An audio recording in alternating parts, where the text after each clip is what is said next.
Hai guys, kembali lagi di channel Bimbel Chief bersama Miss Tisha yang akan menjelaskan mengenai materi kimia penyetaraan reaksi. Nah, langsung saja ya ke pembahasan materinya. Jadi, sebelum kita mengetahui penyetaraan reaksi, bagaimana caranya, kita harus mengetahui dulu syarat terjadinya suatu reaksi. Jadi syarat terjadinya suatu reaksi, ada reaktan dan menghasilkan sebuah produk. Dan biasanya ditandai dengan adanya pembatas, yaitu tanda panah dari reaktan ke produk. Biasanya reaktan ini disebut juga pereaksi dan produk biasa juga disebut dengan hasil reaksi. Jadi keduanya ini sama ya, hanya penyebutannya saja yang berbeda. Sekarang, minimum persyaratan suatu reaksi, reaktannya harus terdiri dari sebuah unsur dan juga produk terdiri dari sebuah unsur. Kalau lebih, berarti kita sisa menyetarakan saja jumlah unsur yang ada di sebelah kiri dan juga yang ada di sebelah kanan. Langsung saja contohnya ya. Misalkan kita mempunyai suatu persamaan reaksi, yaitu seperti ini. Nah, untuk cara menamakan dan juga pemberian fase, ini bisa kalian cek di video yang lainnya ya. Jadi, H2 dengan O2 ini merupakan dua jenis unsur yang berada pada reaktan. Kemudian H2O merupakan jenis unsur yang berada pada bagian produk. Kita harus menyetarakan kedua jenis unsur ini supaya hasilnya akan sama. Kalau di sebelah kiri di reaktan jumlah hidrogen 2. Kemudian di sebelah kanan jumlah hidrogennya juga ada 2. Artinya hidrogen yang ada di sebelah kiri dan di sebelah kanan ini sudah sama. Selanjutnya kita akan menyetarakan oksigen. Oksigen yang ada di sebelah kiri jumlahnya itu ada 2 dan yang di sebelah kanan jumlahnya itu cuma 1. Nah, bagaimana cara kita tahu bahwa itu merupakan jumlah angka yang tertera? Kita bisa lihat dengan teori seperti ini. Jika ada AXBY di depannya set dan ada tertulis angka plus, artinya A dan B merupakan jenis unsur seperti hidrogen, oksigen, atau yang lainnya. X dan Y merupakan indeks, yaitu angka yang dipunya untuk unsur. Jadi misalkan jika tertulis H2, berarti jumlah H adalah 2. Kemudian jika tertulis O2, berarti jumlah O juga adalah 2. Sementara Z merupakan koefisien.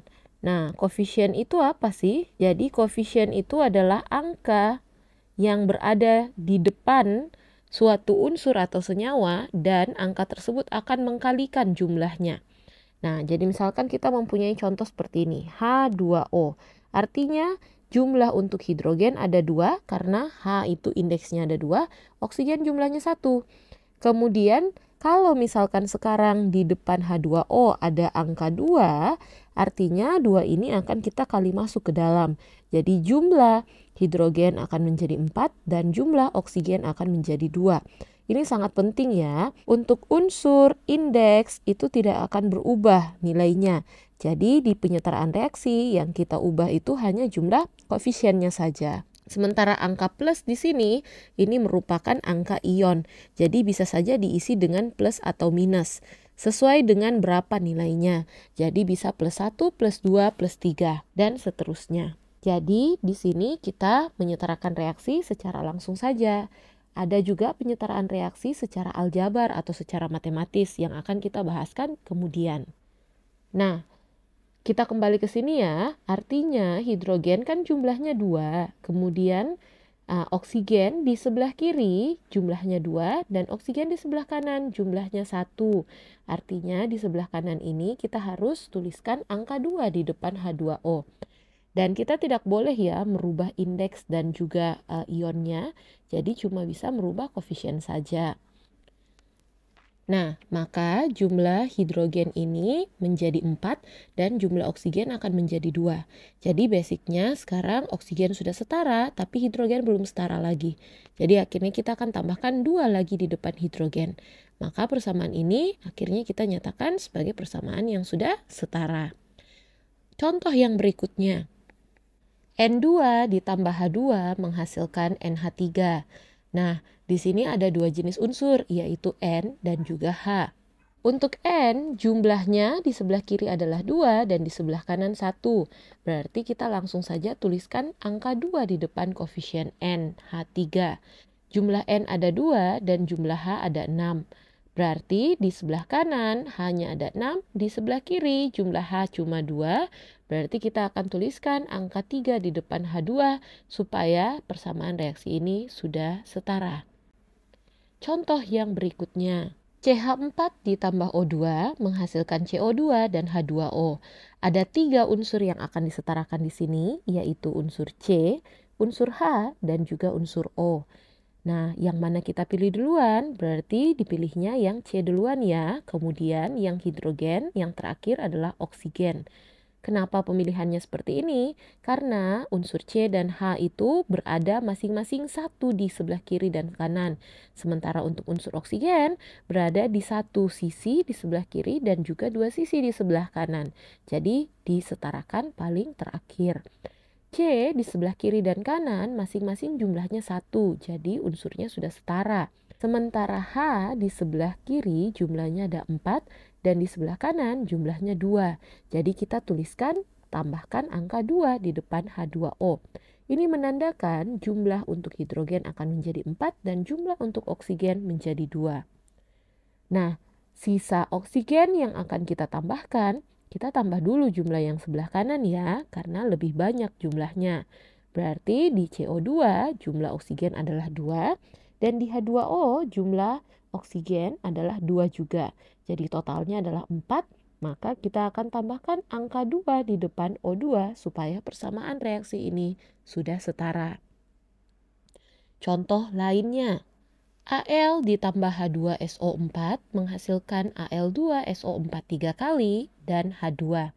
Di sini kita ada dapatkan dalam kurung ya. Jadi jika ada dalam kurung, artinya angka yang berada di luar kurung itu akan dikalikan masuk ke dalam.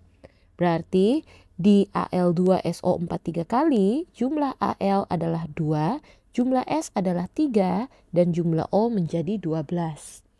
Jadi di reaksi ini ada 4 unsur yang akan disetarakan, yaitu Al, H, S, dan O. SO4 di sini merupakan suatu anion poliatomik.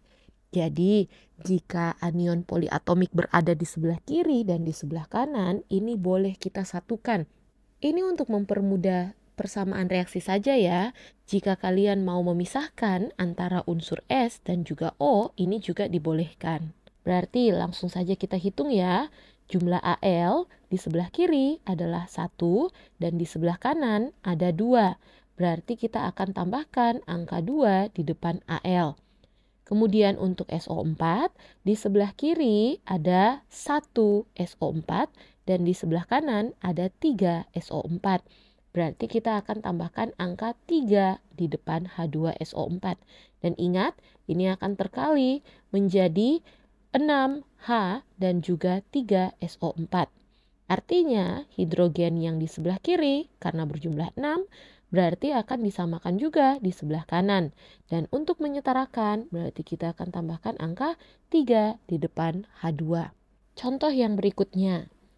BaCO3 ditambah H3PO4 menjadi Ba3PO4 2 kali ditambah CO2 dan juga ditambah H2O. Nah, di dalam persamaan ini bisa kita lihat sudah cukup kompleks ya atau banyak unsurnya. Ada unsur Ba, C, O, H, dan P. Tapi kita bisa menyingkatkan persamaan ini. Jadi PO4 akan kita hitung sebagai satu kesatuan karena merupakan anion poliatomik. Tapi CO3 tidak bisa kita satukan karena pada sebelah kiri memang ada tertulis CO3. Tapi di sebelah kanan tertulisnya hanya CO2 saja. Berarti kita akan mulai dulu dengan unsur Ba ya. Ba di sebelah kiri adalah 1 dan di sebelah kanan itu adalah 3. Berarti kita sisa tambahkan angka 3 di depan Ba. Kemudian untuk C, tadi kan kita tidak gabung.